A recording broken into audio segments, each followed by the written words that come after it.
आप सबको T half एकर की किताब secrets of the millionaire mind के ऑडियो बुक के पार्ट 2 में आपका स्वागत है। तो चलिए शुरू करते हैं। धन का आपका ब्लूप्रिंट क्या है और ये कैसे बनता है।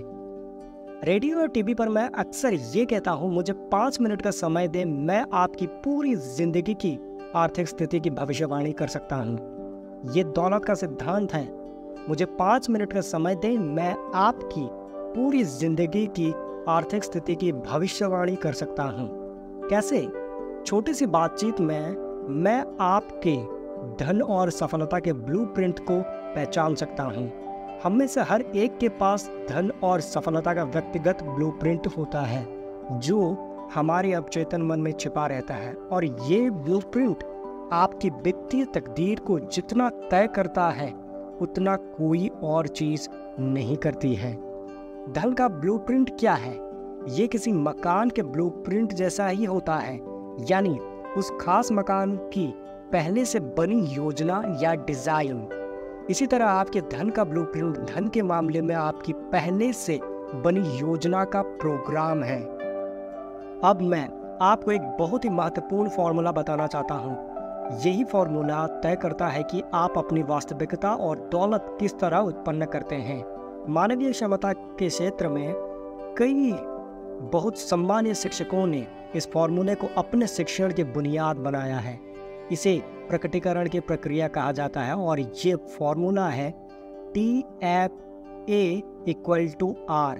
दौलत का सिद्धांत विचार भावनाओं तक ले जाते हैं, भावनाएं कार्यों तक ले जाते हैं, कार्य परिणामों तक ले जाते हैं। आपका वित्तीय ब्लूप्रिंट धन के क्षेत्र में आपके विचारों, थॉट्स, भावनाओं, फीलिंग्स और कार्यों, एक्शंस के तालमेल का रिजल्ट है।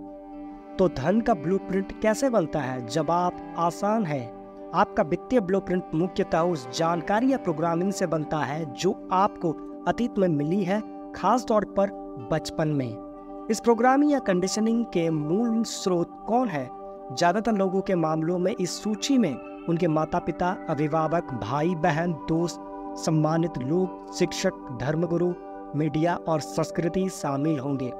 आइए संस्कृति के बारे में विचार करें। क्या ये सच नहीं है कि कुछ संस्कृतियों में धन के बारे में सोचने और काम करने का एक निश्चित तरीका होता है, जबकि दूसरी संस्कृतियों की इस बारे में अलग नीति होती है?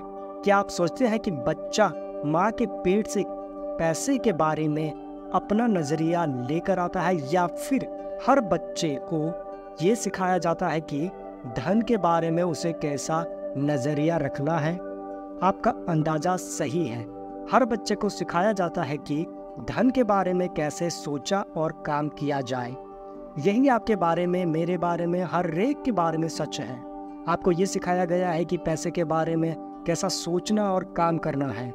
ये सिखाई गई बातें आपकी कंडीशनिंग कर देती है और आपको एक सांचे में ढाल देती है। ये आपकी स्वचालित प्रतिक्रियाएं बन जाती हैं जो जिंदगी भर चलती है। जाहिर है ये तब तक होगा जब तक कि आप बीच में हस्तक्षेप करके अपने मस्तिष्क की दौलत की फाइलों को बदल ना लें। हम इस पुस्तक में ठीक यही करने जा रहे हैं। हम हर साल हजारों लोगों के लिए यही काम करते हैं। मिलियनर माइंड इंसेंटिव सेमिनार में हम इस काम को ज़्यादा गहरे और ज़्यादा स्थायी स्तर पर करते हैं। हमने पहले कहा था कि विचार भावनाओं तक ले जाते हैं, भावनाएं कार्यों तक ले और कार्य परिणामों तक।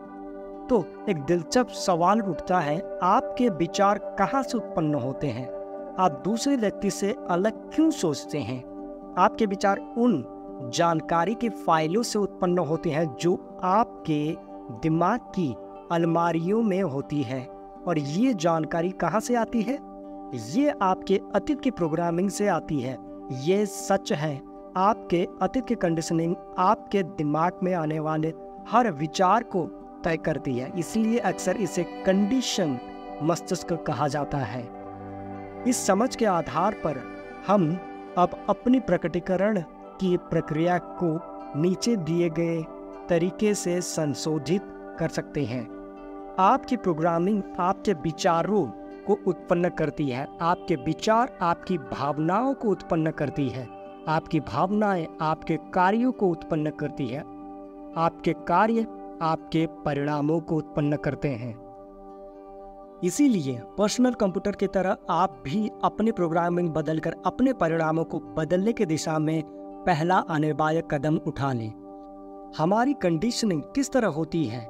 हम जीवन के हर क्षेत्र में, जिसमें धन भी शामिल है, 3 मूल तरीकों से कंडीशनिंग होते हैं। शाब्दिक प्रोग्रामिंग, आपने बचपन में क्या सुना था? मॉडलिंग, अपने बचपन में क्या देखा था? विशेष घटनाएं, आपने बचपन में क्या अनुभव किया था? कंडीशनिंग के इन तीनों पहलुओं को समझना बहुत महत्वपूर्ण है, इसीलिए आइए हम इन पर विस्तार से विचार कर लेते हैं। इस पुस्तक के खंड 2 में आप सीखेंगे कि आप दौलत और सफलता के लिए खुद को सही तरीके से कंडीशनिंग कैसे कर सकते हैं। पहला प्रभाव, शाब्दिक प्रोग्रामिंग।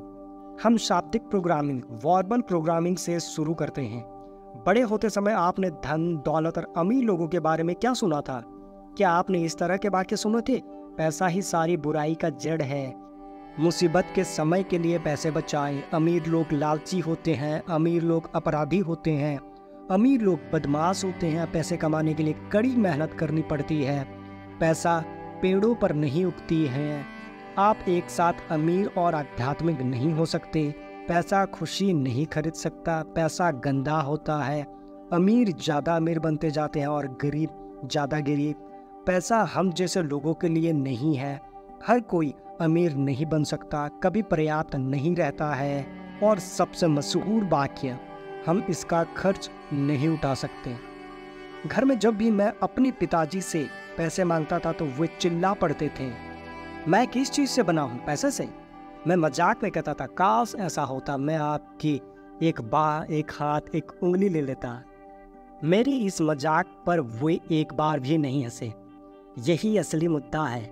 आपने पैसे के बारे में बचपन में जो भी सुना है वो सब आपके अवचेतन मस्तिष्क के उस ब्लूप्रिंट में रहता है जो आपके वित्तीय जीवन को चला रहा है। शाब्दिक कंडीशनिंग बहुत शक्तिशाली होती है। उदाहरण के लिए, एक बार मेरा 3 साल का बेटा जैस भागता हुआ मेरे पास आया और रोमांचित स्वर में बोला, डैडी हम निंजा टर्टल मूवी देखने चलते हैं, ये पास में ही चल रही है। मुझे अपने सपने में भी अंदाजा नहीं था कि इतने छोटे बच्चे को भूगोल का इतना ज्ञान कैसे हो सकता है। कुछ घंटे बाद मुझे टीवी विज्ञापन में जवाब मिल गया जिसमें फिल्म के विज्ञापन के नीचे ये लाइन लिखी थी, अब आपके करीबी थिएटर में चल रही है। शाब्दिक कंडीशनिंग की शक्ति की एक और मिसाल हमारे मिलियनर माइंड सेमिनार का एक प्रतिभागी है।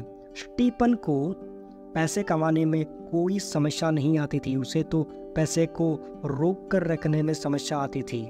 जिस वक्त स्टीफन कोर्स में आया वो हर साल $8 लाख कमा रहा था और पिछले 9 साल से इतना ही कमा रहा था, लेकिन इसके बाद भी उसका खर्च खींच तान कर चलता था।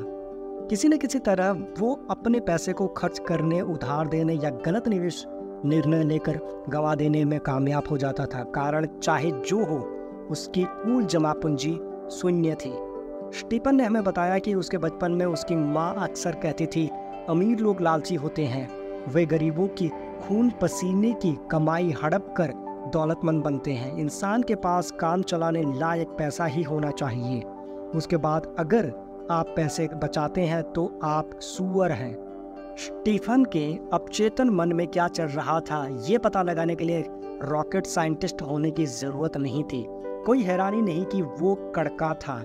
उसकी माँ ने शाब्दिक कंडीशनिंग करके उसे ये विश्वास दिला दिया था कि अमीर लोग लालची होते हैं, इसीलिए उसके मस्तिष्क ने अमीर बनने को लालची होने के साथ जोड़ दिया।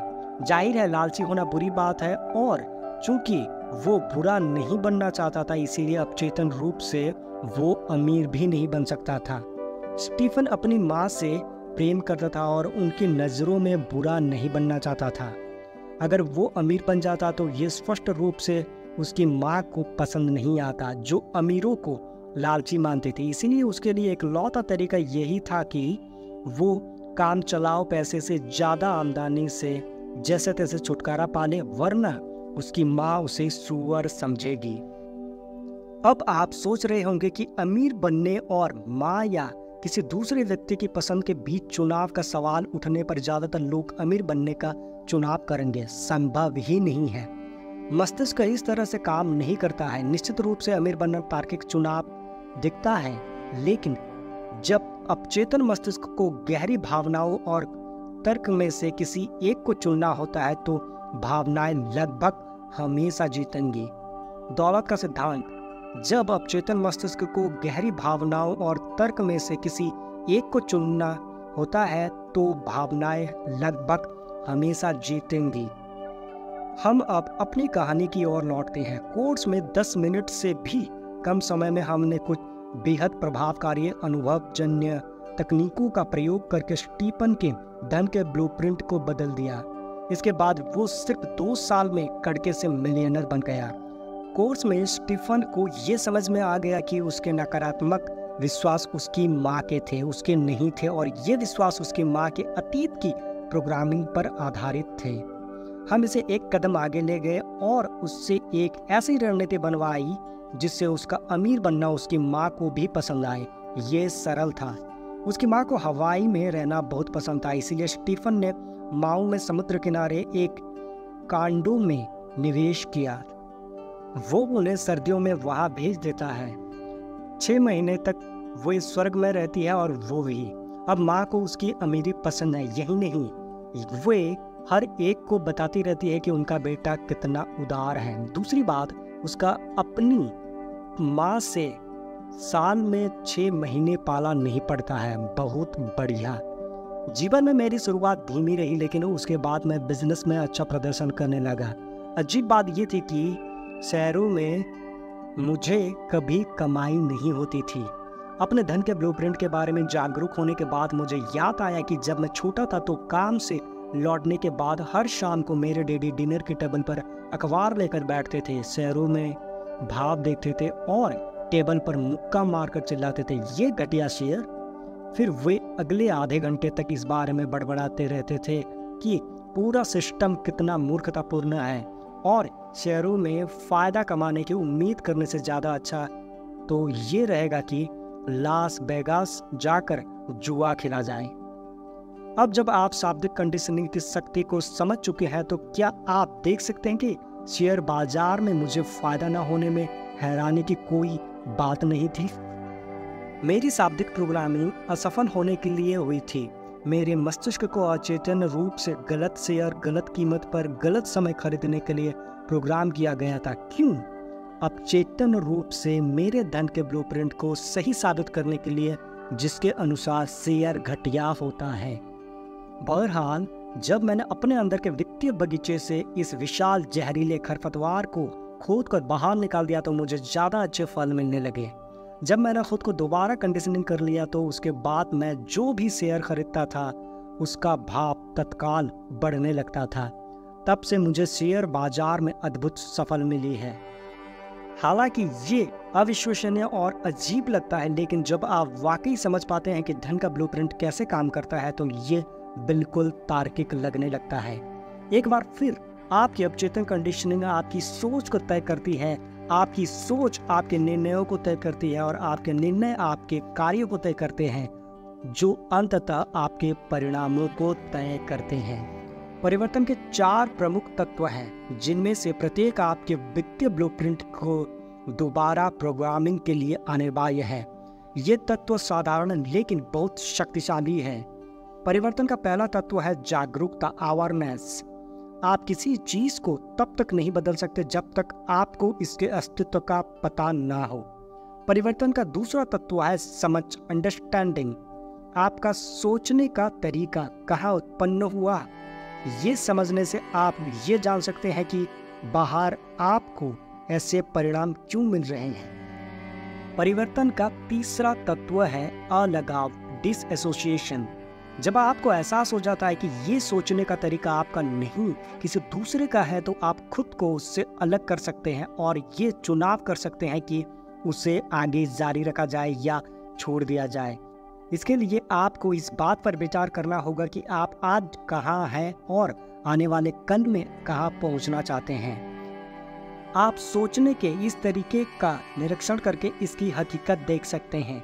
आप जान जाते हैं कि ये जानकारी की ऐसी फाइल है जो आपके दिमाग में बहुत बहुत पहले से रखी हुई है और हो सकता है कि अब वो सच्ची या महत्वपूर्ण ना हो। परिवर्तन का चौथा तत्व रिकंडीशनिंग है। हम इस पुस्तक के खंड 2 में इस प्रक्रिया को शुरू करेंगे। वहाँ हम आपको दौलत पैदा करने वाली मानसिक फाइलें देंगे। अगर आप एक कदम आगे जाना चाहें तो मैं आपको अपने मिलियनर माइंड इंसेंटिव सेमिनार में भाग लेने के लिए आमंत्रित करता हूँ, जहाँ आपको प्रभावी अनुभवजन्य तकनीकों की श्रृंखला से गुजारा जाता है। ये तकनीकें आपके अपचेतन को सूक्ष्म तरीके से हमेशा के लिए बदल देंगी। इनसे आपका मस्तिष्क धन और सफलता के संदर्भ में सकारात्मक प्रतिक्रिया करने के लिए रिकंडीशनिंग हो जाएगा। स्थायी परिवर्तन के लिए निरंतरता और सतत समर्थन भी महत्वपूर्ण है, इसलिए मैं आपको एक और तोहफा देना चाहूँगा। अगर आप www.millionaireMindBook.com वेबसाइट पर जाएं और फ्री बुक बोनसेस पर क्लिक करें तो आप मिलियनर माइंड के थॉट ऑफ द वीक के लिए रजिस्ट्रेशन कर सकते हैं। हर सप्ताह आपको एक गुड सबक मिलेगा जो सफल होने में आपकी मदद कर सकता है। हम सात्विक कंडीशनिंग की चर्चा पर दोबारा लौटते हैं। अब हम बताते हैं कि आप धन के अपने ब्लूप्रिंट को सुधारने के लिए इसी वक्त कौन से कदम उठा सकते हैं। परिवर्तन के कदम: शाब्दिक प्रोग्रामिंग, जागरूकता। बचपन में धन, दौलत और अमीर लोगों के बारे में सुनी सभी बातें लिखें। समझ ये भी लिख लें कि आपके हिसाब से इन बातों ने आपके वित्तीय जीवन को अब तक किस तरह प्रभावित किया है। अलगाव: क्या आप देख सकते हैं कि ये विचार आपने सिर्फ सीखे हैं, ये आपके शरीर या मूलभूत अस्तित्व का हिस्सा नहीं है? क्या आप देख सकते हैं कि इस समय आप इन विचारों को बदलने का चुनाव कर सकते हैं? घोषणा: अपना हाथ दिल पर रख कर कहें, धन के बारे में मैंने जो भी सुना था उसका सच होना जरूरी नहीं है। मैं सोचने के नए तरीके अपनाने का विकल्प चुनता हूँ जो मेरे सुख और सफलता को बढ़ाते हैं। अपना सिर छूकर कहें, मेरे पास मिलियनर मस्तिष्क है। दूसरा प्रभाव: मॉडलिंग। जिस दूसरे तरीके से हमें कंडीशनिंग किया जाता है वो है मॉडलिंग, अनुसरण। जब आप बड़े हो रहे थे तो पैसों के मामले में आपके माता पिता या अभिभावक कैसे थे? क्या उनमें से एक ने या दोनों ने अपने धन का अच्छा प्रबंधन किया या खराब प्रबंधन किया? वे फिजूल खर्च थे या मितव्ययी? वे चतुर निवेशक थे या वे निवेशक ही नहीं करते थे? वे जोखिम लेने वाले थे या सुरक्षित मानसिकता वाले थे? उनके पास पैसा टिका रहता था या फिर पैसे के मामले में हमेशा उतार चढ़ाव का सिलसिला चलता रहता था? आपके परिवार में पैसा आसानी से आता था या फिर इसके लिए हमेशा संघर्ष करना पड़ता था? पैसा आपके परिवार में खुशी का स्रोत था या फिर इसे लेकर हमेशा बहस होती रहती थी? ये जानकारी महत्वपूर्ण क्यों है? शायद आपने ये कहावत सुनी होगी, बंदर जैसा देखते हैं वैसा ही करते हैं। इंसान भी ज़्यादा पीछे नहीं है। बचपन में हम हर चीज़ अनुसरण से ही सीखते हैं। हालांकि हम में से ज़्यादातर लोग इस बात को स्वीकार नहीं करना चाहेंगे, लेकिन इस पुराने कहावत में काफ़ी सच्चाई है। सेब पेड़ से ज़्यादा दूर नहीं गिरता है।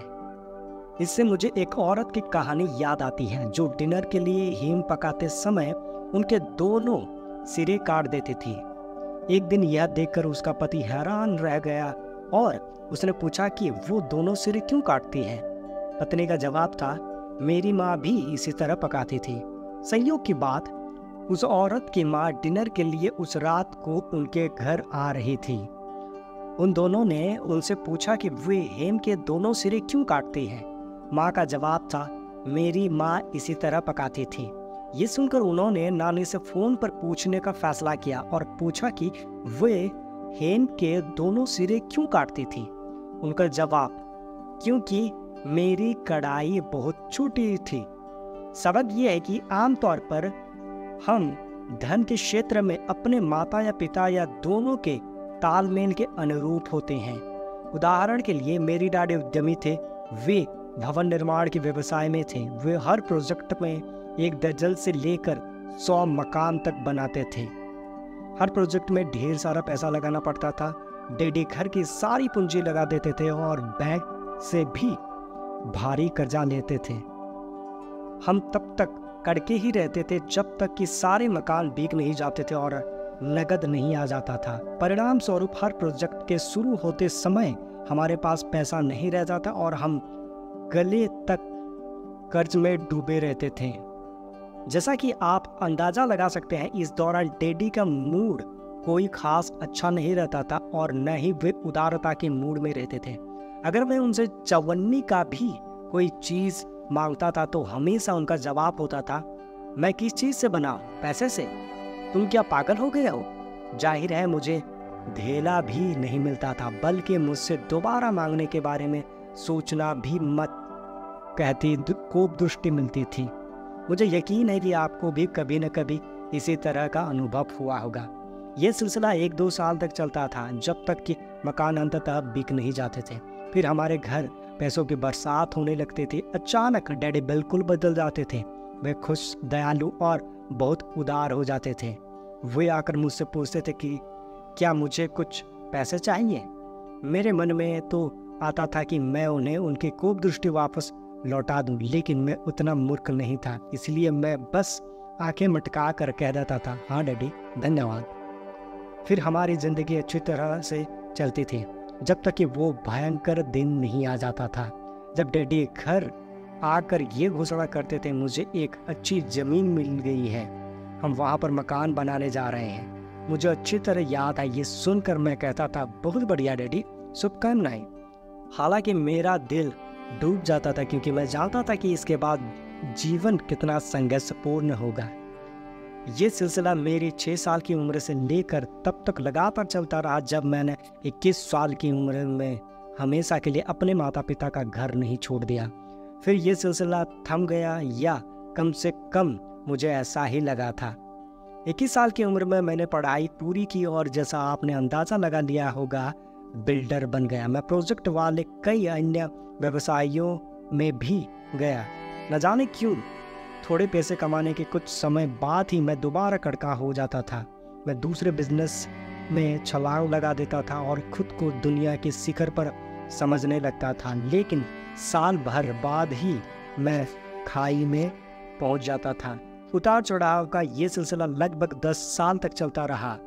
तब जाकर मुझे एहसास हुआ कि ये शायद समस्या मेरा चुना हुआ बिजनेस नहीं है, मेरे चुने हुए पार्टनर नहीं है, मेरे कर्मचारी, अर्थव्यवस्था की स्थिति या अच्छी स्थिति में छुट्टी मनाने या आराम करने का मेरा निर्णय नहीं है।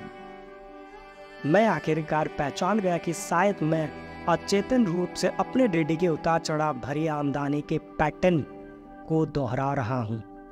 मैं बस ईश्वर का शुक्रिया अदा कर सकता हूँ कि मैंने वो सीख लिया जो आप इस पुस्तक में सीख रहे हैं। मैं खुद को रिकंडीशनिंग करके इस उतार चढ़ाव भरे मॉडल से बाहर निकला और मैंने लगातार बढ़ने वाली आमदनी हासिल की। आज जब सब कुछ अच्छा चल रहा होता है तब भी मेरे मन में व्यवसाय बदलने सनक उठती है, लेकिन अब मेरे मस्तिष्क में एक और फाइल है जो इस भावना को देखकर कहती है, अपनी बात रखने के लिए धन्यवाद, अब हम दोबारा अपने काम पर ध्यान केंद्रित करते हैं। एक अन्य उदाहरण ऑरलैंडो फ्लोरिडा के मेरे सेमिनार का है। हमेशा की तरह लोग ऑटोग्राफ लेने, हेलो कहने या धन्यवाद देने के लिए एक एक करके मंच पर आ रहे थे। मैं एक बूढ़े आदमी को कभी नहीं भूल पाऊंगा क्योंकि वो सुबह करता हुआ आया। वो मुश्किल से सांस ले पा रहा था और आस्तीन से अपने आंसू पोंछ रहा था। मैंने उससे पूछा कि क्या गड़बड़ हो गई। उसने कहा, मेरी उम्र 63 साल है और मैं काफ़ी लंबे समय से पुस्तकें पढ़ रहा हूँ और सेमिनारों में जा रहा हूँ। मैंने हर वक्ता की बातें सुनी हैं और उनकी सिखाई हर चीज़ आजमा कर देखी है। मैं शेयर बाजार, रियल एस्टेट समेत हर क्षेत्र को आजमा कर देख चुका है। मैं दर्जनों बिजनेस कर चुका हूँ। मैं दोबारा यूनिवर्सिटी जाकर MBA कर चुका हूँ। मेरे पास आम लोगों से 10 गुना ज़्यादा ज्ञान है, लेकिन मैं आज तक कभी आर्थिक दृष्टि से सफल नहीं हो पाया। मेरी शुरुआत हमेशा अच्छी होती है, लेकिन अंत में मैं खाली हाथ ही रह जाता हूँ। इतने वर्षों में मुझे इसका कारण कभी पता नहीं चल पाया। मैं सोचता था कि शायद मैं मूर्ख हूँ, लेकिन आज सब कुछ बदल गया है। आपकी बातें सुनने और आपके बताए काम करने के बाद मुझे आखिरकार सच्चाई पता चल गई। मुझमें कोई गड़बड़ नहीं है। मेरे दिमाग में तो मेरे डैडी का धन का ब्लूप्रिंट था और वही मेरे विनाश का कारण बना। मेरे डैडी ने मंदी के युग का सामना किया था। हर दिन वे काम खोजने या सामान बेचने की कोशिश करते थे, लेकिन शाम को खाली हाथ घर लौटते थे। काश मुझे 40 साल पहले मॉडलिंग और धन संबंधी कंडीशनिंग के बारे में पता चल जाता। मेरा इतना सारा वक्त, ज्ञान और सीखना तो बर्बाद नहीं होता। इसके बाद वो फूट फूट कर रोने लगा। मैंने जवाब दिया, ज्ञान पाने में आपने जो समय लगाया है वो बर्बाद कहाँ हुआ है। ये ज्ञान तो आपके मस्तिष्क में सोया हुआ है। ये तो मस्तिष्क बैंक में इंतजार कर रहा है, अवसर के बाहर निकलने का इंतजार कर रहा है। अब जबकि आपने सफलता का ब्लूप्रिंट बना लिया है, तो आपकी सीखी हर चीज काम आ सकती है और आप बड़ी तेजी से सफलता के आकाश में पहुंच सकते हैं। हमें से ज्यादातर लोग जब सच्चाई सुनते हैं तो जान जाते हैं। वो आदमी दोबारा बेहतर महसूस करने लगा और गहरी सांस लेने लगा। फिर उसके चेहरे पर एक चौड़ी मुस्कान खिल गई। उसने मुझे जोर से गले लगाकर कहा, धन्यवाद धन्यवाद धन्यवाद। आखिरी बार जब उस आदमी के चिट्ठी मिले थे तो उसके जीवन में हर चीज बहुत अच्छी चल रही थी। पिछले 18 महीनों में वो इतनी सारी दौलत कमा चुका था जितनी उसने पिछले 18 सालों में भी नहीं जोड़ी थी। मुझे सुनकर बहुत अच्छा लगा। हो सकता है आपके पास दुनिया का सारा ज्ञान और योग्यता हो, लेकिन अगर आपका ब्लूप्रिंट सफलता के लिए निर्धारित नहीं है तो आप वित्तीय दृष्टि से असफल ही रहेंगे। अक्सर हमारे सेमिनारों में ऐसे प्रतिभागी आते हैं जिनके माता पिता द्वितीय विश्व युद्ध में भाग ले चुके हैं या मंदी के दौर में रह चुके हैं। उन लोगों का प्राय झटका लगता है जब उन्हें ये एहसास होता है कि उनके माता पिता के अनुभवों के उनके धन संबंधी विश्वासों और आदतों को कितना ज़्यादा प्रभावित किया है। कुछ लोग पागलों की तरह खर्च करते हैं क्योंकि पैसा कभी भी डूब सकता है, इसलिए जब तक इसका आनंद लेने का मौका है तब तक ले लो। बाकी लोग इसके उल्टे रास्ते पर जाते हैं। वे अपने पैसे को दांतों से पकड़ कर रखते हैं और मुश्किल समय के लिए बचाते हैं। बुद्धिमानी की सलाह, मुश्किल समय के लिए बचत करने का विचार अच्छा तो लगता है, लेकिन ये जान ले कि इससे बड़ी समस्याएं भी उत्पन्न हो सकती हैं। हम अपने एक अन्य कोर्स में इरादे की शक्ति का सिद्धांत भी सिखाते हैं। अगर आप मुश्किल समय के लिए पैसा बचा रहे हैं तो आपको क्या मिलेगा? मुश्किल समय। इसलिए ऐसा करना छोड़ दें। मुश्किल समय के लिए पैसा बचाने के बजाय खुशहाल समय के लिए पैसा जोड़ने पर ध्यान केंद्रित करें और उस समय के लिए जोड़ें जब आप अपनी आर्थिक स्वतंत्रता जीत लेंगे। फिर इरादे के नियम के परिणाम स्वरूप आपको ठीक वही चीज मिलेगी। पहले हमने कहा था कि धन के क्षेत्र में हम में से ज्यादातर लोग अपने एक या दोनों अभिभावकों के समान होते हैं, लेकिन इस सिक्के का दूसरा पहलू भी है। हम में से कुछ लोग अपने एक या दोनों अभिभावकों के बिल्कुल विपरीत हो जाते हैं। ऐसा क्यों होता है? क्या क्रोध और विद्रोह जैसे शब्दों की घंटी बजती है? संक्षेप में ये इस बात पर निर्भर करता है कि आप उनसे कितने नाराज हैं। दुर्भाग्य से बचपन में हम अपने माता पिता से ये नहीं कह सकते, मम्मी डैडी आप लोग बैठ जाएं, मैं आपके साथ एक गंभीर मुद्दे पर चर्चा करना चाहता हूँ। आप लोग जिस तरह से अपने पैसे या जिंदगी का प्रबंधन करते हैं वो मुझे अच्छा नहीं लगता है, इसलिए बड़ा होने के बाद मैं अलग तरीके से काम करूँगा। मुझे उम्मीद है कि आप समझ गए होंगे। अच्छा, शुभ रात्रि और सुखद स्वप्न। नहीं नहीं नहीं, ऐसा नहीं होता है। इसके बजाय जब हमारे बटन दब जाते हैं तो हम आम तौर पर बौखला जाते हैं और इस तरह की बात सोचने लगते हैं, मैं आपसे नफरत करता हूँ, मैं कभी आप जैसा नहीं बनूंगा। बड़ा होकर मैं अमीर बनूंगा, फिर मैं अपनी हर मनचाही चीज़ पालूंगा, चाहे वो आपको पसंद हो या ना हो। इसके बाद हम अपने बेडरूम की तरफ भागते हैं, आराम से दरवाज़ा बंद करते हैं और भड़ास निकालने के लिए अपने तकिए या किसी और चीज़ पर मुक्के मारने लगते हैं। गरीब परिवारों में पले कई लोग गरीबी को लेकर नाराज और विद्रोही हो जाते हैं। अक्सर वे या तो घर से निकलने के बाद अमीर बन जाते हैं या कम से कम उनमें ऐसा करने की प्रेरणा तो होती है, लेकिन एक छोटी सी दिक्कत आती है जो दरअसल बहुत बड़ी दिक्कत बन जाती है। ये लोग चाहे जितने अमीर बन जाएं या सफल बनने के लिए कितनी ही मेहनत कर लें, आमतौर पर वे सुखी नहीं होते हैं। क्यों? क्योंकि उनकी अमीरी या पैसे कमाने की प्रेरणा की जड़ में गुस्सा और चिढ़ है। परिणाम स्वरूप उनके दिमाग में पैसे और गुस्से के बीच कड़ी मुड़ जाती है। ऐसे लोग जितना ज़्यादा पैसा कमाते हैं, उनका गुस्सा उतना ही बढ़ता जाता है। आखिरकार उच्चतर स्वरूप हायर सेल्फ कहता है, मैं अब गुस्से और तनाव से थक चुका हूँ, मैं शांति और खुशी चाहता हूँ। इस पर वे गुस्से और पैसे की कड़ी जोड़ने वाले मस्तिष्क से पूछते हैं कि इस स्थिति में क्या करना चाहिए। उनका मस्तिष्क तत्काल जवाब देता है, अगर तुम्हें गुस्सा छोड़ना है तो अपने पैसे से भी छुटकारा पाना होगा। तो वे ऐसा ही करते हैं। वे अवचेतन रूप से अपने पैसे से छुटकारा पा लेते हैं। वे फिजूल खर्च कर बैठते हैं या विनाश का गलत निर्णय लेते हैं या वित्तीय रूप से तबाह कर देने वाला तलाक ले लेते हैं या अपनी सफलता को किसी दूसरे तरीके से बर्बाद कर लेते हैं। लेकिन कम से कम अब वे सुखी तो हैं। सही? गलत। स्थितियां और बिगड़ जाती है, क्योंकि अब वे सिर्फ गुस्सा नहीं है, अब वे गुस्सा और दिवालिया दोनों हैं। उन्होंने गलत चीज से छुटकारा पा लिया है।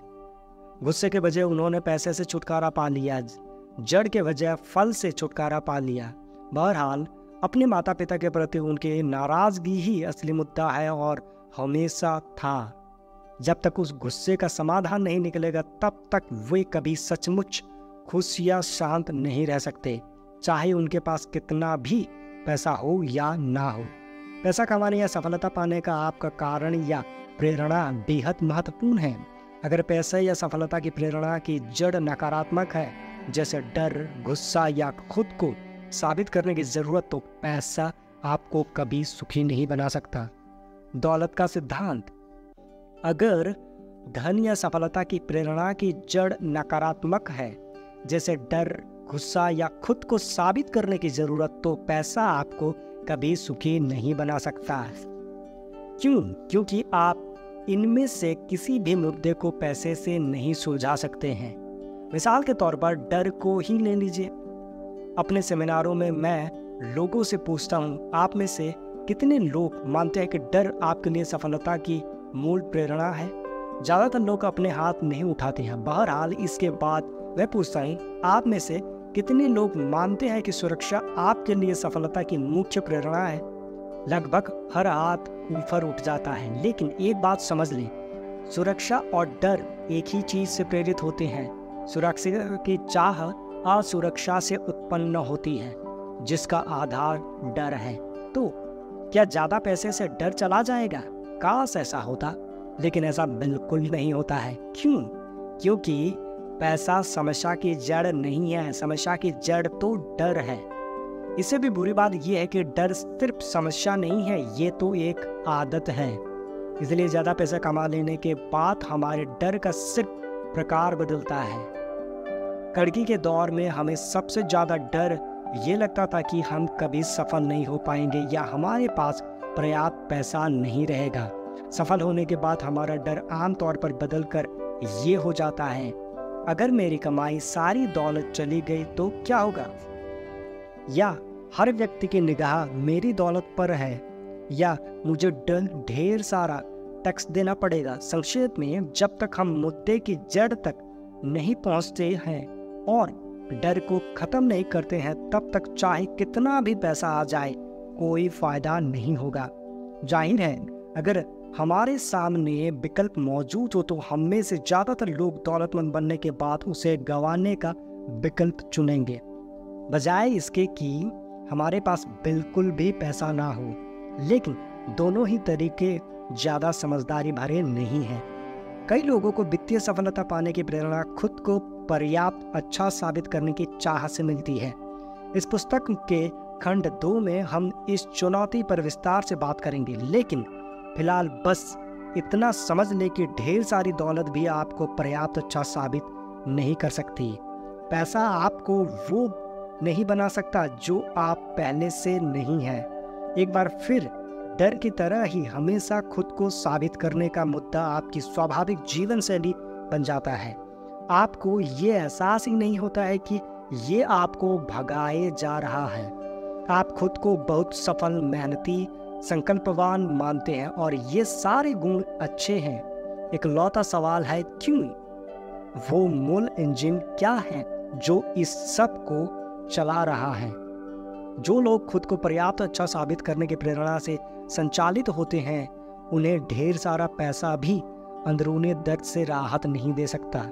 वे हमेशा यह सोचते रहेंगे कि वे और उनके जीवन की हर चीज पर्याप्त अच्छी नहीं है। पैसे या किसी भी चीज की कितनी ही मात्रा ऐसे लोगों के लिए कभी पर्याप्त नहीं होगी जो महसूस करते हैं कि वे खुद पर्याप्त अच्छे नहीं हैं। एक बार फिर ये सब आप ही पर निर्भर है। याद रखें, आपकी बाहरी संसार आपके अंदरूनी संसार का प्रतिबिंब है। अगर आपको यकीन है कि आपके पास पर्याप्त नहीं है, तो आप इस विश्वास को सही साबित करते हुए उस वास्तविकता को उत्पन्न करेंगे जिसमें आपके पास पर्याप्त नहीं होगा। दूसरी ओर, अगर आप यकीन करते हैं कि आपके पास पर्याप्त है, तो आप इस विश्वास को सही साबित करते हुए प्रचुरता, अबंडेंस उत्पन्न कर लेंगे। क्यों? क्योंकि आपकी जड़ प्रचुरता है और ये आपकी स्वाभाविक जीवन शैली बन जाएगी। गुस्से, डर और खुद को साबित करने जैसी चीजों को पैसे की प्रेरणा ना बनाएं। इसके बजाय आप उद्देश्य, योगदान और खुशी की नई प्रेरणा बना सकते हैं। अगर आप ऐसा कर लेते हैं तो आपको खुशी होने के लिए कभी भी पैसे से छुटकारा पाने की जरूरत नहीं होगी। विद्रोही या अपने माता पिता का विरोधी होना हमेशा समस्या नहीं होती है।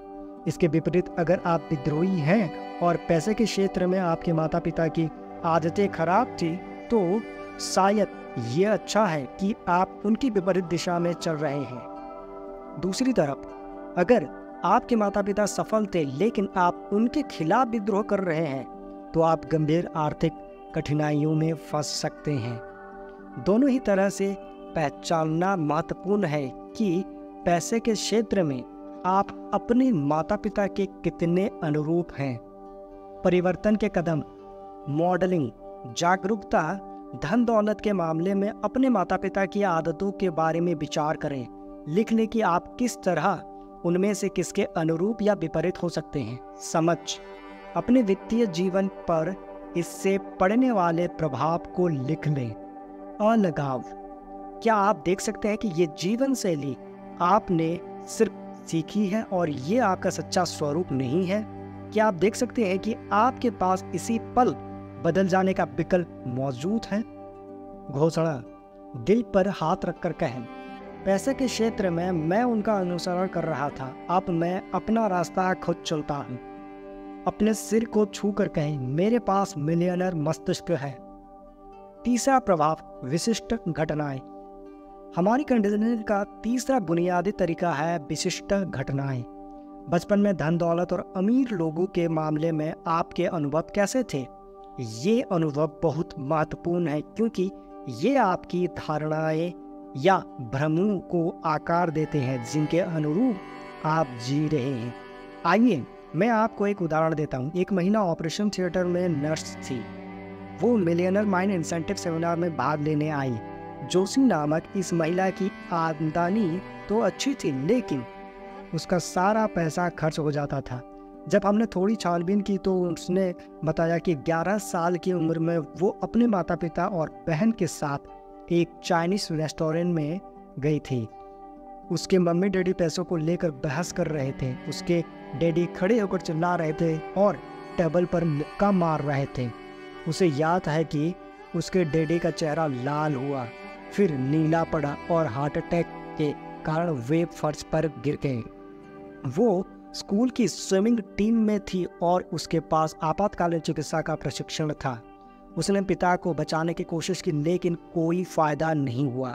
उन्होंने उसकी बाहों में दम तोड़ दिया। उस दिन के बाद से जोशी के दिमाग में पैसे को दर्द के साथ जोड़ दिया। कोई हैरानी नहीं है कि अपने दर्द से छुटकारा पाने के लिए वो वयस्क जीवन में अचेतन रूप से अपने सारे पैसे से छुटकारा पा लेती है। ये भी दिलचस्प है कि वो नर्स बनी क्यों? कहीं ऐसा तो नहीं कि वो अब भी अपने डैडी को बचाने की कोशिश कर रही है? कोर्स में हमने धन के पुराने ब्लूप्रिंट को पहचानने और बदलने में जोशी की मदद की। आज वो वित्तीय रूप से स्वतंत्र बनने की राह पर है। अब वो नर्स नहीं है। इसका मतलब ये नहीं कि उसे वो काम पसंद नहीं था। बात सिर्फ इतनी है कि वो गलत कारण से नर्स बन गई थी। अब वो फाइनेंशियल प्लानर बनकर लोगों की मदद कर रही है। अब वो उन्हें परामर्श देकर ये समझा रही है कि उनके अतीत के प्रोग्रामिंग उनके वित्तीय जीवन के हर पहलू को किस तरह प्रभावित करती है। मैं आपको एक और उदाहरण देता हूँ जो मेरे परिवार का है। जब मेरी पत्नी 8 साल की थी तो सड़क पर आइसक्रीम वाले की घंटी सुनते ही वो भागकर अपनी मम्मी के पास जाती थी और चवन्नी मांगती थी। उसकी माँ जवाब देती थी, बेटा मेरे पास पैसे नहीं है, जाकर अपने डैडी से मांगो, सारे पैसे डैडी के पास ही रहते हैं। मेरी पत्नी फिर अपने डैडी से पैसे मांगती थी। वे उसे एक चवन्नी दे देते थे। वो अपना आइसक्रीम कोन खरीद लाती थी और खुश हो जाती थी। हर हफ्ते यही घटना होती थी। तो इससे मेरी पत्नी ने पैसे के बारे में क्या सीखा? पहली बात ये कि सारा पैसा मर्दों के पास रहता है। इसलिए जब हमारी शादी हो गई तो आपको क्या लगता है उसने मुझसे क्या मांगा होगा? सही सोचा, पैसा। और मैं आपको बता दूं कि अब वो चवन्नी नहीं मांग रही थी। न जाने कैसे उनकी मांगे बढ़ गई थी। उसने दूसरी बात ये सीखी कि औरतों के पास पैसे नहीं रहते हैं। अगर उसकी माँ के पास पैसे नहीं रहते थे तो जाहिर है कि उसके पास भी नहीं रहने चाहिए। इस विचार को सही साबित करने के लिए वो अचेतन रूप से अपने सारे पैसे से छुटकारा पा लेती थी। वो इसके बारे में बिल्कुल नियम से चलती थी। अगर आप उसे $100 देते थे तो वो $100 खर्च करती थी। अगर $200 देते थे तो वो $200 खर्च कर देती थी। अगर आप उसे $500 देते थे तो वो $500 खर्च कर देती थी। और अगर आप उसे $1000 देते थे तो वो $1000 खर्च कर देती थी। फिर उसने मेरे एक कोर्स में भाग लेकर लिवरेज की कला सीखी। मैंने उसे $2000 दिए, उसने $10,000 खर्च कर दिए। मैंने उसे समझाने की कोशिश की, देखो प्रिय, लिवरेज का मतलब है हमें $10,000 कमाने हैं, खर्च नहीं करने हैं। न जाने क्यों ये उसकी समझ में ही नहीं आया। हमारे बीच सिर्फ पैसे को लेकर ही लड़ाई होती थी। इसकी वजह से हमारी शादी टूटते टूटते बची। हम उस वक्त ये नहीं जानते थे कि पैसे के बारे में हमारे नजरिए में जमीन आसमान का फर्क था। मेरी पत्नी के लिए पैसे का मतलब था तात्कालिक खुशी। दूसरी तरफ मैं इस विश्वास के साथ बड़ा हुआ था कि पैसे का मतलब संग्रह करना है ताकि आर्थिक स्वतंत्रता हासिल की जा सके। जहाँ तक मेरा सवाल था, पैसा खर्च करते समय मेरी पत्नी सिर्फ पैसा ही खर्च नहीं कर रही थी, वो तो मन माफिक जीने की हमारी भावी आर्थिक स्वतंत्रता खर्च कर रही थी। और जहाँ तक उसका सवाल था, उसे खर्च करने से रोकते समय उसकी जिंदगी की खुशी छीन रहा था। ईश्वर का शुक्र है कि हमने अपने धन के ब्लूप्रिंट को बदलने का तरीका सीख लिया। इससे भी महत्वपूर्ण बात यह है कि हमने विशेष रूप से अपने खुशहाल रिश्ते के लिए धन का तीसरा ब्लूप्रिंट बनाया। क्या ये सब कारगर है ना? मैं इसे इस तरह से कहना चाहूँगा, मैंने अपने जीवन में 3 चमत्कार देखे हैं। मेरी बेटी का जन्म, मेरे बेटे का जन्म, मेरी पत्नी और मैं आप पैसे के बारे में नहीं लड़ते हैं। आंकड़ों से पता चलता है कि संबंधों के टूटने का सबसे बड़ा कारण पैसा है। धन संबंधी झगड़ों के पीछे सबसे बड़ा कारण पैसा नहीं है, बल्कि लोगों के अलग अलग ब्लूप्रिंट्स होते हैं। इससे फर्क नहीं पड़ता है कि आपके पास कितना ज़्यादा या कम पैसा है। अगर आपका ब्लूप्रिंट सामने वाले व्यक्ति के ब्लूप्रिंट से मेल नहीं खाता है तो आप मुश्किल में हैं। ये विवाहित लोगों के लिए भी सही है, डेटिंग पर जाने वाले जोड़ों के लिए भी, पारिवारिक रिश्तों और यहाँ तक बिजनेस के सहयोगियों में भी। समझने की बात यह है कि दिक्कत पैसे की नहीं है, दिक्कत तो ब्लूप्रिंट की है। जब आप अपने पार्टनर के धन के ब्लूप्रिंट को पहचान लेते हैं तो आप ऐसा तरीका खोज सकते हैं जो आप दोनों के लिए काम करता हो। आप इस बारे में जागरूक रहकर शुरुआत कर सकते हैं कि शायद आपके पार्टनर की दौलत की फाइलें आप जैसी ना हो। इस बारे में बुरा मानने के बजाय समझने की कोशिश करें। ये पता लगाने की पूरी कोशिश करें कि पैसे के क्षेत्र में आपके पार्टनर के लिए क्या महत्वपूर्ण है। उसकी प्रेरणा और डर को जानें। इस तरह आप फलों के बजाय जड़ों को देखेंगे और आपकी सफलता की संभावना बढ़ जाएगी, वरना कोई रास्ता ही नहीं है।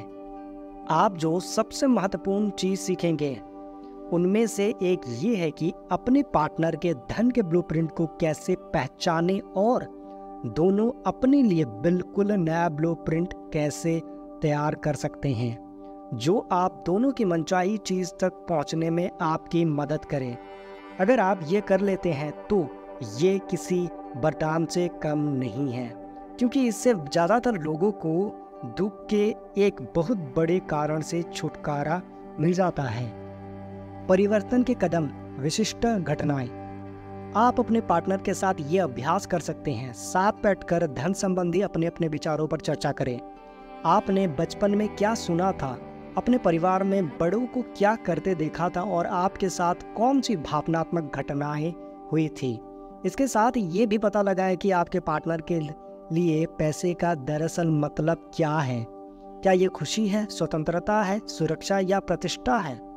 इससे आपको एक दूसरे के दौलत के वर्तमान ब्लूप्रिंट को पहचानने में मदद मिलेगी और आप इस क्षेत्र में आपसी असहमति का कारण भी पता कर सकते हैं। इसके बाद ये चर्चा करें कि आप आज अलग अलग व्यक्तियों के रूप में नहीं बल्कि पार्टनर के रूप में क्या चाहते हैं। पैसे और सफलता के बारे में अपने नज़रियों और आम लक्ष्यों पर मिलकर फैसला करें। फिर उन नज़रियों और कार्यों की सूची बनाएं जिनके अनुरूप आप जीने के लिए राजी होते हैं। उन्हें लिख लें, उन्हें दीवार पर चिपका लें और अगर कभी कोई बहस हो तो नरमी से, बहुत नरमी से सामने वाले को याद दिलाए कि जब आप भावुक नहीं, निष्पक्ष थे और धन के अपने पुराने ब्लूप्रिंट की गिरफ्त में नहीं थे तो आपने मिलकर क्या फैसला किया था। जागरूकता। पैसे से संबंधित बचपन की किसी विशिष्ट भावनात्मक घटना के बारे में सोचें। समझ लिख लें कि इस घटना ने आपके वर्तमान विशिष्ट जीवन को किस तरह प्रभावित किया होगा। अलगाव। क्या आप देख सकते हैं कि ये चीज आपने सिर्फ सीखी है और ये आपके मूलभूत स्वरूप में शामिल नहीं है। क्या आप देख सकते हैं कि वर्तमान पल में आपके पास बदलने का विकल्प है। घोषणा। दिल पर हाथ रखकर कहें, मैं अतीत के अपने धन संबंधी नकारात्मक अनुभवों को छोड़ता हूं और एक नया या समृद्ध भविष्य बनाता हूं। अपना सिर छूकर कहें, मेरे पास मिलियनर मस्तिष्क है। तो आपका धन का ब्लूप्रिंट कहाँ निर्धारित है। अब $1,000,000 वाले सवाल का जवाब देने का समय है। धन और सफलता का आपका वर्तमान ब्लूप्रिंट कैसा है और ये अवचेतन रूप से आपको किन परिणामों की ओर ले जा रहा है। सफलता, दोयमता या वित्तीय असफलता ब्लूप्रिंट, इन तीनों में कहाँ निर्धारित है। आपकी प्रोग्रामिंग आर्थिक संघर्ष के लिए हुई है या आर्थिक संपन्नता के लिए। आप अपने धन के लिए कड़ी मेहनत कर रहे हैं या फिर आराम से काम कर रहे हैं। आपकी कंडीशनिंग नियमित स्थायी आमदनी के लिए हुई है या फिर अनियमित अस्थायी आमदनी के लिए। आप उतार चढ़ाव का सिलसिला जानते हैं। पहले तो पैसा आपके पास होता है, फिर नहीं होता है, फिर होता है, फिर नहीं होता है। ऐसा लगता है जैसे ये उतार चढ़ाव बाहरी संसार के परिणाम है। मिसाल के तौर पर मुझे अच्छी तनख्वाह वाली नौकरी मिल गई, लेकिन फिर कंपनी दिवालिया हो गई। फिर मैंने अपना खुद का बिजनेस शुरू किया और स्थिति बहुत अच्छी दिख रही थी, लेकिन बाजार ठंडा पड़ गया। मेरा अगला बिजनेस बेहतरीन चल रहा था, लेकिन तभी मेरा पार्टनर छोड़कर चला गया आदि। मूर्ख ना बने, आपके ब्लूप्रिंट का किया धरा है। आपकी प्रोग्रामिंग कितनी आमदनी की है, ऊंची आमदनी, मध्यम आमदनी या कम आमदनी? क्या आप जानते हैं कि हम में से कई लोगों के प्रोग्रामिंग असली डॉलर के निर्धारण राशि में हुई है? क्या आपकी प्रोग्रामिंग हर साल 20,000 से 30,000 डॉलर कमाने के लिए हुई है? 40,000 से 60,000, 75,000 से 1,00,000 डॉलर, 1.5 लाख डॉलर से 2 लाख डॉलर तक, हर साल 2.5 लाख या उससे ज़्यादा? कुछ साल पहले हमारे 2 घंटे के एक संध्याकालीन सेमिनार में एक बेहतरीन पोशाक वाला व्यक्ति बैठा था। सेमिनार पूरा होने के बाद उसने मुझसे पूछा कि क्या 3 दिन के मिलियनर माइंड कोर्स से उसे कोई मदद मिल सकती है, क्योंकि वो तो पहले से ही हर साल 5 लाख डॉलर कमा रहा है। मैंने उसे पूछा कि वो 5 लाख डॉलर कब से कमा रहा है। उसने जवाब दिया, लगातार 7 साल से। मैं ये सुनना चाहता था। मैंने उसे कहा कि वो हर साल 20 लाख डॉलर क्यों नहीं कमा रहा है। मैंने उसे ये भी बताया कि ये कोर्स उन लोगों के लिए है जो अपनी पूर्ण वित्तीय संभावना तक पहुंचना चाहते हैं। फिर मैंने उससे इस बारे में सोचने को कहा कि वो आधे मिलियन डॉलर की धनराशि पर ही क्यों अटका हुआ है। उसने कोर्स में आने का फैसला कर लिया। 1 साल बाद मुझे उसका ईमेल मिला जिसमें लिखा था, कोर्स अविश्वसनीय रूप से फायदेमंद था, लेकिन मुझसे एक गलती हो गई। अपने धन के ब्लूप्रिंट को दोबारा निर्धारित करते समय मैंने 20 लाख डॉलर सालाना आमदनी का लक्ष्य रखा जो हमने पहले सोचा था।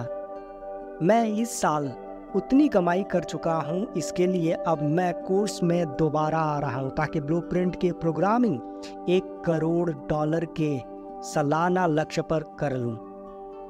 मैं यहाँ सिर्फ ये कहना चाहता हूँ कि वास्तविक धनराशि महत्वपूर्ण नहीं है। महत्वपूर्ण तो ये है कि क्या आप अपनी पूरी वित्तीय संभावना तक पहुंच रहे हैं। मैं जानता हूं कि आप में से कई लोग ये पूछ सकते हैं, दुनिया में किसी को इतनी दौलत की क्या जरूरत है। पहली बात तो ये है कि ये सवाल आपकी दौलत के लिए बहुत सकारात्मक नहीं है और इससे साफ पता चलता है कि आपको धन का अपना ब्लूप्रिंट बदल देना चाहिए। दूसरी बात, वो व्यक्ति इतनी बड़ी धनराशि इसलिए भी कमाना चाहता है कि वो अफ्रीका में एड्स पीड़ितों की मदद करने वाली एक संस्था को बहुत बड़ा दाम देना चाहता है। तो ये गलत धारणा छोड़ दे कि अमीर लोग लालची होते हैं। आइए आगे चलते हैं। आपकी प्रोग्रामिंग पैसे बचाने के लिए हुई है या पैसे खर्च करने के लिए? आपकी प्रोग्रामिंग अपने धन के अच्छे प्रबंधन के लिए हुई है या इसके बुरे प्रबंधन के लिए? आपकी प्रोग्रामिंग लाभकारी निवेश खोजने के लिए हुई है या हानिकारक निवेश खोजने के लिए? आप सोच सकते हैं, शेयर बाजार या रियल एस्टेट में मेरे फायदा नुकसान का ब्लूप्रिंट से क्या लेना देना है? जरा सोचे, शेयर या जमीन जायदाद को कौन चुनता है? आप चुनते हैं। इसे खरीदने का फैसला कौन करता है? आप करते हैं। इसे बेचने का फैसला कौन करता है? आप करते हैं। मुझे लगता है कि इस पूरे मामले में आपका लेना देना तो है। मेरा सैन डिएगो में एक लैरी नामक परिचित है। पैसे बनाने के मामले में लैरी चुंबक है। उसका ब्लूप्रिंट यकीनन ऊंची आमदनी का है, लेकिन उस पैसे के निवेश के मामले में उसके पास मौत का चुंबक है। वो जिस भी चीज में निवेश करता है वो चट्टान की तरह पहाड़ से लुढ़कने लगती है। क्या आप यकीन करेंगे कि उसके डैडी के साथ भी बिल्कुल यही समस्या थी? मैं निवेश संबंधी सलाह लेने के लिए लैरी के करीबी संपर्क में रहता हूँ। उसकी सलाह हमेशा आदर्श होती है, आदर्श रूप से गलत। लैरी जो भी सलाह देता है मैं उसका उल्टा काम करता हूँ। मैं लैरी से प्यार करता हूँ। दूसरी तरफ कई लोग पारस पत्थर की तरह होते हैं। वे जिस चीज को छू लेते हैं वो सोने में बदल जाती है। पारस पत्थर का स्पर्श और मौत का चुंबन दोनों ही सिंड्रोम धन के ब्लूप्रिंट के प्रकटीकरण भर है। ये इससे ज्यादा कुछ नहीं है। मैं एक बार फिर कहता हूँ, आपके धन का ब्लूप्रिंट आपके वित्तीय जीवन और यहाँ तक कि आपके निजी जीवन को भी प्रभावित करेगा। अगर आप महिला हैं जिसका धन का ब्लूप्रिंट निचले स्तर पर तय है, तो इस बात की संभावना है कि आप ऐसे पुरुष को आकर्षित करेंगे जिसका ब्लूप्रिंट भी नीचे तय होगा, ताकि आप आर्थिक दृष्टि से अपने आरामदेह दायरे में रह सके और अपने ब्लूप्रिंट को सही साबित कर सके। अगर आप पुरुष है जिसका ब्लूप्रिंट निचले स्तर पर तय है, तो इस बात की संभावना है कि आप ऐसी महिला को आकर्षित करेंगे जो खर्चीली होगी और आपको अपने सारे पैसे से मुक्ति दिला देगी, ताकि आप अपने वित्तीय आरामदेह दायरे में रह सके और अपने ब्लूप्रिंट को सही साबित कर सके। ज्यादातर लोग मानते हैं कि उनके बिजनेस की सफलता मूलतः उनकी बिजनेस योग्यताओं और ज्ञान या फिर कम से कम बाजार में उनके टाइमिंग पर निर्भर है। मुझे आपको ये बात बताते हुए अफसोस हो रहा है कि ये धारणा कोरी बकवास है, बकवास के सिवाय और कुछ नहीं है। आपका बिजनेस कितनी अच्छी तरह चलता है, ये आपके धन के ब्लूप्रिंट का परिणाम है। आपका ब्लूप्रिंट हमेशा सही साबित होगा। अगर आपका ब्लूप्रिंट $1,00,000 की सालाना आमदनी पर तय है, तो आपका बिजनेस उतना ही अच्छा चलेगा, ताकि आपको हर साल $1,00,000 की आमदनी हो जाए। मान लीजिए आप सेल्समैन हैं और आपका ब्लूप्रिंट $50,000 सालाना आमदनी के लिए तय है। अगर किसी तरह आप कोई बड़ी बिक्री कर लेते हैं जिससे आपको उस साल $90,000 मिल जाते हैं, तो या तो वो बिक्री रद्द हो जाएगी या फिर आपका अगला साल दुर्भाग्यशाली साबित होगा और आपको अपने वित्तीय ब्लूप्रिंट के स्तर पर ले आएगा। दूसरी तरफ अगर आपका ब्लूप्रिंट $50,000 आमदनी पर तय है और 2 साल से आप मंदी में चल रहे हैं, तो चिंता ना करें, आपको ये सब वापस मिल जाएगा। ऐसा होना ही है। ये तो मस्तिष्क और धन का अवचेतन नियम है। इस स्थिति में कोई शायद सड़क के पार पैदल जाते समय बस से टकरा जाएगा और उसे बीमे के पूरे $50,000 मिल जाएंगे। ये आसान है। अगर आपका ब्लूप्रिंट $50,000 पर तय है, तो किसी न किसी तरह अंततः आपको यही मिलेगा। तो एक बार फिर आप ये बात कैसे बता सकते हैं कि आपके धन का ब्लूप्रिंट कहाँ पर तय है? इसका एक स्पष्ट तरीका ये है कि आप अपने परिणाम देख लें, अपना बैंक खाता देखें, अपनी आमदनी देखें, अपनी नेटवर्थ देखें, निवेश में अपनी सफलता देखें, बिजनेस में अपनी सफलता देखें कि आप फिजूल खर्च है या मितव्ययी, देखें कि आप अपने धन का कितना अच्छा प्रबंधन करते हैं, देखें कि आपकी आदतें नियमित है या अनियमित, देखें कि आप पैसे के लिए कितनी कड़ी मेहनत करते हैं। अपने उन संबंधों को देखें जिनमें धन शामिल हो। धन मुश्किल से आता है या आसानी से? आप बिजनेस करते हैं या नौकरी? आप एक बिजनेस या नौकरी से लंबे समय तक चिपके रहते हैं या फिर काफी उछल कूद करते रहते हैं? आपका ब्लूप्रिंट थर्मोस्टेट की तरह होता है। अगर कमरे का तापमान 72 डिग्री फ़ारेनहाइट है, तो इस बात की अच्छी संभावना है कि थर्मोस्टेट 72 डिग्री पर निर्धारित होगा। यहाँ मामला दिलचस्प हो जाता है। क्या ये संभव है कि खिड़की खुली होने और बाहर ठंडक होने के कारण कमरे का तापमान घटकर 65 डिग्री हो जाए? जाहिर है संभव है, लेकिन अंततः क्या होगा? थर्मोस्टेट जीत जाएगा और तापमान को फिर से 72 डिग्री पर ले आएगा। इसके अलावा क्या ये संभव है कि खिड़की खुली होने और बाहर गर्मी होने के कारण कमरे का तापमान 77 डिग्री तक पहुंच जाए? निश्चित रूप से ये संभव है, लेकिन अंततः क्या होगा? थर्मोस्टेट जीत जाएगा और तापमान को फिर से 72 डिग्री पर ले आएगा। कमरे के तापमान को स्थायी रूप से बदलने का इकलौता तरीका थर्मोस्टेट को दोबारा निर्धारित करना है।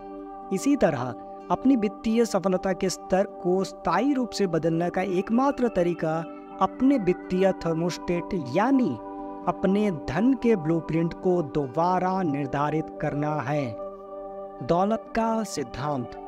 कमरे के तापमान को स्थायी रूप से बदलने का इकलौता तरीका थर्मोस्टेट को दोबारा निर्धारित करना है। इसी तरह अपनी वित्तीय सफलता के स्तर को स्थायी रूप से बदलने का एकमात्र तरीका अपने वित्तीय थर्मोस्टेट यानी अपने धन के ब्लूप्रिंट को दोबारा निर्धारित करना है। आप इसके अलावा जो चाहे आजमा कर देख ले। आप चाहे जो बिजनेस, मार्केटिंग, सेल्स, सौदेबाजी और प्रबंधन का ज्ञान बढ़ा ले।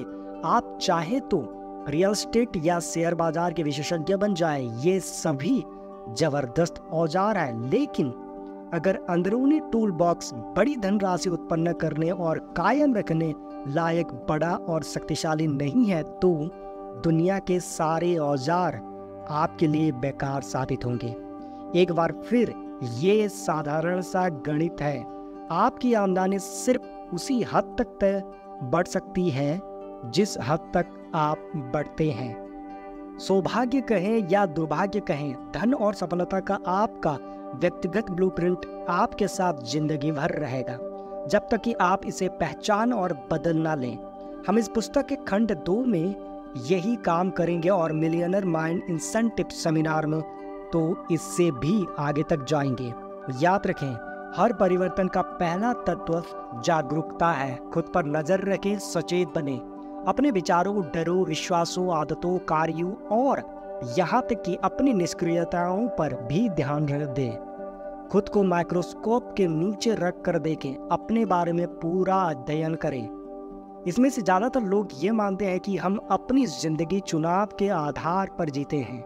आमतौर पर ऐसा नहीं होता है। भले ही हम सचमुच ज्ञानी हो, लेकिन हम हर दिन सिर्फ कुछ ही चुनाव करते हैं, यानी तब हम वर्तमान पल के प्रति जागरूक होते हैं। ज्यादातर मामलों में तो हम रोबोट की तरह होते हैं, ऑटोमेटिक होते हैं और अपने अतीत की कंडीशनिंग तथा पुरानी आदतों के हिसाब से जीते हैं। यहीं पर चेतना काम आती है। चेतना आपके विचारों और कार्य का निरीक्षण करती रहती है ताकि आप अतीत की प्रोग्रामिंग के वजह वर्तमान पल में सही चुनाव करके जिए। दौलत का सिद्धांत। चेतना आपके विचारों और कार्यों का निरीक्षण करती रहती है ताकि आप अतीत की प्रोग्रामिंग के बजाय वर्तमान पल में सही चुनाव करके जिए। सचेत रहकर हम अतीत के बजाय वर्तमान के आधार पर जीवन जी सकते हैं। इसी तरीके से हम स्थितियों पर उचित प्रतिक्रिया करेंगे और अपनी कुशलताओं व गुणों का पूरी क्षमता से दोहन करेंगे। तब हम घटनाओं पर अनुचित प्रतिक्रिया नहीं करेंगे और अतीत के डरों तथा असुरक्षाओं से संचालित नहीं होंगे। जब आप चेतन हो ही जाते हैं तो आप अपनी प्रोग्रामिंग को देखकर उसका विश्लेषण कर सकते हैं। आप देख सकते हैं कि ये सिर्फ अतीत में मिली जानकारी है जिस पर आपने उस वक्त यकीन कर लिया था जब आप इतने छोटे थे कि उसका मतलब नहीं जानते थे। आप देख सकते हैं कि ये कंडीशनिंग आपका वर्तमान स्वरूप नहीं है बल्कि आपकी पुरानी सीख है। आप देख सकते हैं कि आप रिकॉर्डिंग नहीं बल्कि रिकॉर्डर है। आप गिलास की सामग्री नहीं बल्कि गिलास हैं। आप सॉफ्टवेयर नहीं बल्कि हार्डवेयर हैं। हाँ, अनुवांशिकता अपनी भूमिका निभा सकती है और हाँ, आध्यात्मिक पहलू भी काम कर सकते हैं, लेकिन ज्यादातर मामलों में दूसरे लोगों की धारणाएं और उनसे मिली जानकारी आपको आकार देती है। जैसा मैंने पहले सुझाव दिया है, जरूरी नहीं है कि ये धारणाएं सच या झूठ, सही या गलत हो।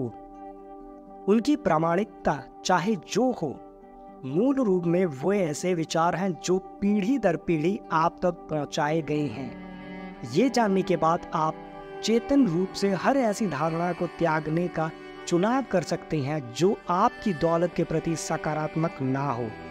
उसकी जगह पर आप कोई सकारात्मक धारणा अपना सकते हैं। अपने कोर्स में हम सिखाते हैं कि कोई विचार आपके दिमाग में बिना किराए के नहीं रहता है। आपके मन में आने वाला हर विचार या तो निवेश होगा या खर्च। ये या तो आपको खुशी और सफलता की ओर ले जाएगा या फिर इनसे दूर ले जाएगा। ये आपको या तो सशक्त बनाएगा या फिर अशक्त बनाएगा। इसीलिए ये बहुत जरूरी है कि आप अपने विचार और धारणाएं समझदारी से चुनें। ये अच्छी तरह समझ ले कि आपके विचार और धारणाएं आपकी वास्तविक पहचान नहीं है। ये भी जरूरी नहीं है कि वे आपका भला करते हैं, हालांकि वे आपको कीमती लग सकते हैं। लेकिन उनका उससे ज़्यादा महत्व और अर्थ नहीं है जो आप उन्हें देते हैं। किसी चीज़ का कोई अर्थ नहीं है सिवाय उस अर्थ के जो आप उसे देते हैं। याद करें, इस पुस्तक के शुरू में मैंने आपको ये सुझाव दिया था कि आप मेरे कहे एक शब्द पर भी भरोसा ना करें। देखिए, अगर आप सचमुच अपने जीवन को आसमान में ले जाना चाहते हैं तो आप अपने खुद के एक शब्द पर भी भरोसा ना करें। और अगर आप तत्काल ज्ञान चाहते हैं तो अपने सोचे एक भी विचार पर भरोसा ना करें। बहरहाल, अगर आप ज़्यादातर लोगों की तरह हैं तो निश्चित रूप से आपकी कुछ धारणाएं होंगी। इनमें से ऐसी धारणाओं को अपनाएं जो आपको फायदा पहुंचाए, यानी अमीर धारणाएं। याद रखें, विचार भावनाओं की ओर ले जाते हैं जो कार्यों की ओर ले जाती है और कार्य परिणामों की ओर ले जाते हैं। आप अमीर लोगों की तरह सोचने और काम करने का चुनाव कर सकते हैं और इस तरह अमीर लोगों जैसे ही परिणाम उत्पन्न कर सकते हैं। सवाल ये है, अमीर लोग किस तरह सोचते हैं और काम करते हैं। इस पुस्तक के खंड 2 में हम आपको ठीक यही बताने वाले हैं। अगर आप अपने वित्तीय जीवन को हमेशा के लिए बदलना चाहते हैं तो आगे पढ़ते रहें। घोषणा दिल पर हाथ रखकर कहें, मैं अपने विचारों की निगरानी करता हूं और सिर्फ उन्हीं को जगह देता हूं जिनसे मुझे शक्ति मिलती है। अपना सिर छूकर कहें, मेरे पास मिलियनर मस्तिष्क है। तो दोस्तों, यहाँ पे हमारे पार्ट 2 का वीडियो खत्म होता है और किताब के खंड 1 भी खत्म होता है। आगे हम जानेंगे खंड 2 जो कि 17 दौलत के फायदे हैं। अगर आपको वीडियो में कुछ सीखने को मिला हो तो ज़रूर लाइक करिए और शेयर करें उन लोगों के साथ जो कि पुराने कंडीशनिंग, पुराने बिलीफ्स के साथ अभी तक काम कर रहे हैं, और कमेंट करके बताएं कि आपकी कंडीशनिंग कैसी है और क्या है अभी तक। और जाते जाते अगर आप चैनल को सब्सक्राइब नहीं किए हैं तो चैनल को सब्सक्राइब कर दीजिए और बगल के बेल आइकन को भी हिट कर दीजिए ताकि जब भी हम वीडियो अपलोड करें आपको नोटिफिकेशन मिल जाए। मेरी बातों को ध्यान से सुनने के लिए और इस वीडियो को पूरा देखने के लिए आपको बहुत बहुत धन्यवाद। Thank you so much. मिलते हैं हम अगले वीडियो पे।